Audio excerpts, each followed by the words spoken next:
অবশেষে আবার metro rail চালু হয়ে গেল। আজকে আমি আপনাদের সাথে শেয়ার করব আমার ফার্স্ট টাইম মেট্রো রেল এক্সপিরিয়েন্সটা কেমন ছিল। তাই ভিডিও না টেনে ফুল ভিডিওটা দেখার অনুরোধ রইল। সো হ্যালো এভরিওয়ান, আসসালামু আলাইকুম, welcome to my new blog Monika Mehjabin. আজকে আমি আপনাদের সাথে শেয়ার করব আমার ফার্স্ট টাইম মেট্রো রেল এক্সপিরিয়েন্সটা কেমন ছিল। আর এই ভিডিওটা হচ্ছে গত 5 মাস আগের ভিডিও। এত লেট করে আপলোড দেওয়ার কারণ হচ্ছে আমি এই ভিডিওটার কথা একদমই ভুলে গেছিলাম। এখন হঠাৎ করে গ্যালারিতে চেক করে দেখলাম যে আমার এই মেট্রো রেলের ভিডিওটা একদমই পড়ে আছে, যেটা আমি এডিটই করিনি। তাই ভাবলাম আজকে আপনাদের সাথে শেয়ার করে ওই দিনের এক্সপিরিয়েন্সটা কেমন ছিল। আর ওই দিনই হচ্ছে আমি ফার্স্ট টাইম মেট্রো রেলে উঠছিলাম। আর দিনটা ছিল পহেলা বৈশাখ, যার কারণে হচ্ছে আমি এমন লাল শাড়ি পরে ঘুরতেছি। ফার্স্টে গিয়েছিলাম হচ্ছে রমনা পার্কে, দেন ওইখান থেকে চলে আসি মেট্রো রেলে। তো আমরা রমনা থেকে চলে যাই বাংলাদেশ সচিবালয়। এখান থেকে হচ্ছে আমরা টিকিট কেটে নিই। আমাদের মেট্রো রেলে ওঠার কোনো প্ল্যান ছিল না, কিন্তু আমরা সাডেনলি প্ল্যান করে যে মেট্রো রেলে উঠবো। তো আমরা কোথায় যাবো এখন পর্যন্ত ঠিক করতে পারছিলাম না। আমরা ডিসাইড করে যে আমরা উত্তরা যাব।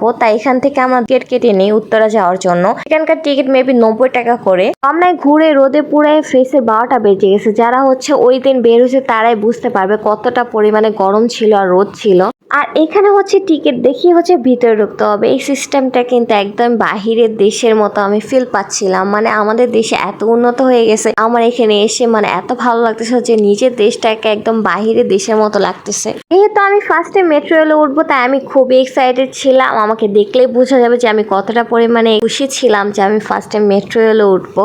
এখন হচ্ছে আমরা মেট্রো রেলের জন্য অপেক্ষা করতেছি। একটু পরে হচ্ছে মেট্রো রেল চলে আসবে। আমার ইচ্ছা ছিল মেট্রো রেলে উঠলে শাড়ি পরে উঠবো। সেম কিভাবে যেন ওই দিন শাড়ি পরেছিলাম, আবার মেট্রো রেলে ওঠা হয়ে গেছে, দুইটা সেম হয়ে গেছে একদম। অবশেষে মেট্রো রেলে চলে আসছে। বেশিক্ষণ ওয়েট করতে হয়নি মেট্রো রেলের জন্য, খুব তাড়াতাড়ি চলে আসে মেট্রো রেলটা। আর নিচে যে হলুদ দাগগুলো দেখা যেতেছে, এটা হচ্ছে ক্রস করা যাবে না। মেট্রো রেল আসলে হচ্ছে এটা থেকে একটু দূরে থাকতে হবে। আমরা দুপুর টাইমে মেট্রো রেলে উঠি, যার কারণে হচ্ছে তেমন একটা ভিড় ছিল না, মানুষ খুবই কম ছিল। কিন্তু আস্তে আস্তে হচ্ছে এক এক স্টেশনে গিয়ে হচ্ছে লোক উঠতেছিল। মেট্রো রেল যে এত দ্রুত গতিতে চলে সেটা আমি ফার্স্টে বুঝতেই পারিনি। কিন্তু যেখানে 3 ঘন্টা জ্যামে বসে থাকতে উত্তরে যেতে, সেখানে হচ্ছে 30 মিনিটে 40 মিনিটে হচ্ছে পৌঁছে গিয়েছিলাম। ভিতর থেকে বাইরে ভিউটা কিন্তু খুবই সুন্দর লাগতেছে। উপর থেকে হচ্ছে এই যে কার্জন হলটা পুরাটা দেখা যাচ্ছে, খুবই সুন্দর লাগতেছে উপর থেকে দেখতে। আমি কিছুক্ষণ বসে থেকে দেন হচ্ছে দাঁড়িয়ে যাই, কারণ দাঁড়িয়ে দেখতে বেশি ভালো লাগতেছিল আমার কাছে বসে থাকার থেকে। মেট্রো রেলের কারণে মানুষের অনেক সময় সেভ করতে পারে, কারণ 3 ঘন্টা 4 ঘন্টা জ্যামে বসে থেকে হচ্ছে মিরপুর উত্তরা যেতে হয়। সেখানে 30 মিনিটে 40 মিনিটে মিরপুর উত্তরা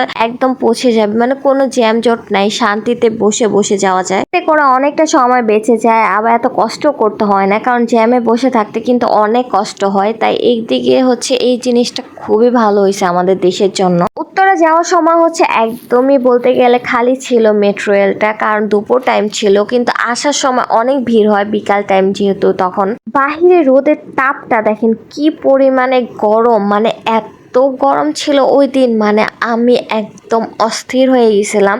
বারবার হইতেছে পানি খাইছে, আর কিছুই খাইনি, খালি পানি। তো আমরা এখন হচ্ছে উত্তরা নতে চলে আসছি। এখান থেকে হচ্ছে অনেক লোক উঠবে। এখানে অনেক মানুষ ছিল। বাকি স্টেশনের থেকে উত্তরা নতে হচ্ছে বেশি লোক উঠে। আর স্ক্রিনে হচ্ছে লেখা থাকে ওপরে যে কোন স্টেশন বা এটার পর কোন স্টেশন আসবে। আর উপর থেকে হচ্ছে বক্সে বাজতেই থাকে একটার পর একটা স্টেশন, ওইগুলো আবার কত কিলোমিটার সবকিছু বলতে থাকে। এর মধ্যে আবার একজন ব্লগারের সাথে দেখা হয়ে গেল। যদি কেউ চিনে থাকে এই ব্লগারকে অবশ্যই কমেন্ট করে জানাবে। আমি বসে বসে বাহিরের ভিউটা উপভোগ করতেছি। আমি এর আগে কখনো হচ্ছে উত্তরা যাইনি, এই ফার্স্ট টাইম হচ্ছে আমি উত্তরা যাচ্ছি, তাও আবার মেট্রো রেলে করে। আমার এই ভিডিও দেখার পর অনেকেই বলবে মেট্রো রেলে উঠছে সেটা আবার ভিডিও করে দেখানো লাগে। হ্যাঁ ভাই, দেখানো লাগে, কারণ আমি ফার্স্ট টাইম মেট্রো রেলে উঠছি। সো আমি আপনাদের সাথে শেয়ার করবো আমার মেট্রো রেল জার্নিটা কেমন ছিল।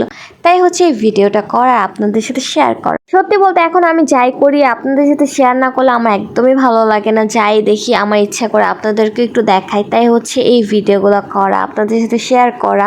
এখন যদি বলি যে আমার মেট্রো রেলের জার্নিটা কেমন ছিল, সত্যি বলতে আমি খুবই এনজয় করি মেট্রো রেলে। ফার্স্ট টাইম ছিল, আমার কাছে খুবই ভালো লাগছে। আমি হচ্ছে এখানে একটু দাঁড়িয়ে ভিডিও করে নিলাম, কারণ আমি এরকম ভিডিও দেখেছিলাম যে মেট্রো রেলে উঠে একটু দাঁড়িয়ে হচ্ছে ভিডিও করে নেয়। তাই আমিও ভাবলাম আমি একটু ভিডিও করে নিই। অবশেষে আমার গন্তব্যস্থান পর্যন্ত আমি পৌঁছে গেলাম। আমি উত্তরা চলে আসছি 40 মিনিটের মধ্যে। এই ছিল আমার ঢাকা থেকে Uttara metro rail journey. So আজকের ভিডিও এই পর্যন্তই। আশা করছি আমার ভিডিও আপনাদের কাছে ভালো লাগছে। আর ভালো লাগলে অবশ্যই লাইক কমেন্ট শেয়ার করে দিবেন, পেজটাকে ফলো করে দিবেন, আর আমার ইউটিউব চ্যানেলটাকে সাবস্ক্রাইব করে দিবেন। সবাই ভালো থাকুন, সুস্থ থাকুন। আল্লাহ হাফেজ।